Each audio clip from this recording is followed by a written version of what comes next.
If you've ever thought about going solar, well, now might be the time to do so.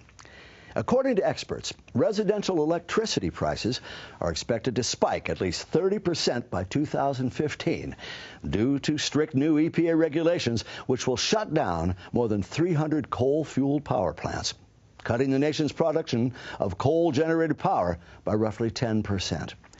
The new EPA guidelines are part of the Mercury and Air Toxic Standards aimed at significantly reducing mercury and other hazardous substance emissions from fossil fuel power plants.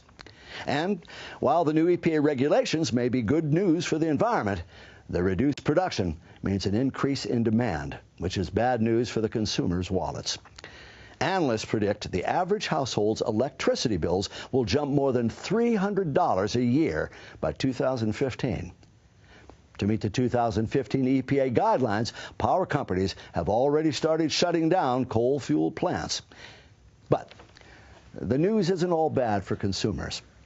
Thanks to the impending rate increases and lucrative government incentives allowing customers to lock in current electricity rates, well, there's never been a better time to go solar.